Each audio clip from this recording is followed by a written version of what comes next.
रामायण का एक प्रसंग याद आता है। रावण की मृत्यु हो रही है, अंतिम सांस गिर रहा है, रावण जीवन का दिया बुझ रहा है, सांस रुक रुक कर आ रही है।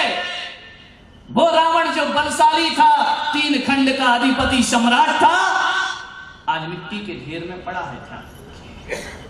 रावण के अंतिम समय है।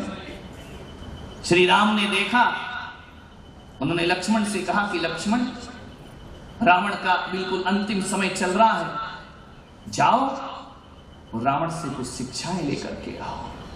लक्ष्मण ने कहा, भैया रावण से शिक्षा? वो हमारा दुश्मन, उसे मारने के लिए हमने कितना पुरुषार्थ और मेहनत किया है, और आप कह रहे हैं कि जाओ शिक्षा लेकर आओ। वो रावण क्या शिक्षा देगा, वो हमारा दुश्मन है। राम ने कहा, नहीं लक्ष्मण, रावण हमारा दुश्मन नहीं, ध्यान रखना, रावण के कृत्य हमारे दुश्मन थे। अब वो इंसान है, एक मृत्यु के मुंह में पड़ा हुआ, लेकिन एक बात याद रखो कि रावण की एक ही गलती थी कि उसने पर स्त्री पर निगाह डाली, लेकिन हकीकत में लक्ष्मण तुम्हें मालूम नहीं है कि रावण जैसा ज्ञाता दुनिया में कोई दूसरा नहीं है, रावण जैसा वेद पाठी दुनिया में कोई नहीं है, रावण जैसा धर्मात्मा दुनिया में कोई नहीं है, रावण जैसा ज्ञान, रावण जैसा अनुभव दुनिया में किसी के पास भी नहीं है। जाओ लक्ष्मण, जब तक इसके हाथ में अस्त्र शस्त्र थे तब तक ये दुश्मन था, आज निढाल पड़ा है।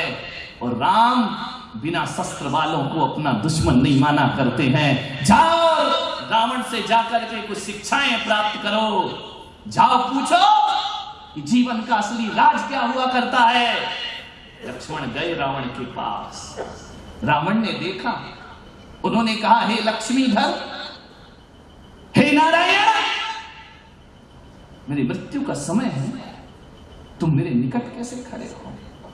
लक्ष्मण ने कहा कि रावण, हे लंकेश, हे लंकाधिपति, हे अतुल्य बल के धारी, एक बात बताओ, भैया राम ने मुझे आपके पास भेजा है, किस लिए भेजा है? मैं तो राम का दुश्मन हूं? नहीं, लक्ष्मण ने कहा कि भैया कहते हैं कि जो निशस्त्र हो वो क्षत्रियों का कभी दुश्मन नहीं हुआ करता है। रावण की आंख से 2 आंसू गिरे गरम गरम।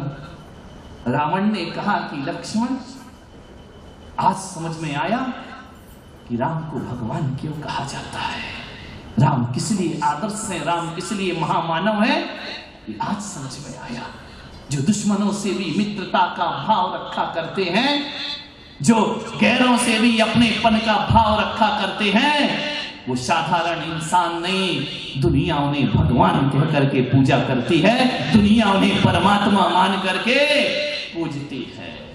कहा, रावण ने कहा, पूछो लक्ष्मण, मेरे पास वक्त कम है, समय बहुत कम है, पूछो क्या पूछना चाहते हैं। लक्ष्मण ने कहा कि हे लंकेश, तुम 3 खंड के अधिपति हो, नवग्रह तुम्हारे चरणों में हाथ जोड़े खड़े रहते हैं, यमराज तुम्हारे दरबार में लेटा रहता है, इंद्र तुमसे घबराते हैं, बड़े बड़े त्रिदेवों को तुमने भयभीत कर रखा है। ऐसा वह रावण, अतुल्य शक्ति का धारी, अतुल्य बल का धारी, एक बात बताओ लंकेश, मुझे मरने से पहले बस एक ही बात मुझे बता करके जाना, ये क्या बात है? इतना शक्तिशाली रावण एक वन में रहने वाले राम से हार गया। राम के पास तो वो शक्ति नहीं है जो शक्ति तुम्हारे पास थी। रावण ने कहा कि लक्ष्मण, सही कहते, ये मत सोचो कि रावण इसलिए हार गया कि राम शक्तिशाली हैं, और ये मत सोचना कि रावण इसलिए पराजित हुआ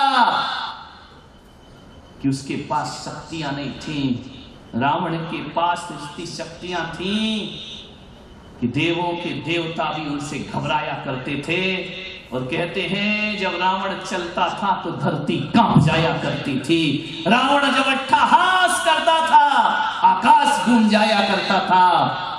लेकिन लक्ष्मण, तुमने पूछा है कि मैं हारा क्यों और राम जीते क्यों? राम अपनी शक्तियों से नहीं जीते हैं और रावण अपनी शक्तियों से नहीं हारा है। यदि तुम पूछना चाहते हो कि मेरी हार क्यों, 10 शीश वाला रावण आज बिना शीश के क्यों पड़ा है, तो उसका कारण केवल इतना है, राम यदि मुझसे जीते हैं और मैं उनसे हारा हूं तो कारण सिर्फ इतना है कि रावण के पास सब कुछ था लेकिन लक्ष्मण जैसा भाई नहीं था, और राम के पास कुछ नहीं था लेकिन लक्ष्मण जैसा, अरे जिसके पास तुम्हारे जैसा भाई होगा, अरे वो तिनका भी पहाड़ को हिलाने की ताकत रखता है, और जिसके पास विभीषण जैसा भाई होता है वो शक्तिशाली भी पराजित हो जाता। मेरे पास सबसे बड़ी कमी जो थी, लक्ष्मण तुम्हारे जैसा भाई मेरे पास, यदि रावण के पास लक्ष्मण जैसा भाई होता तो एक राम क्या, नारायण को 1000 अवतार लेना पड़ते तो भी रावण की मृत्यु होने वाली। रावण हारा है, राम से नहीं हारा है। रावण हारा है तो अपने भाई विभीषण से हारा है। ध्यान रखिए, घर का भेदी लंका ढाए। ध्यान रखना।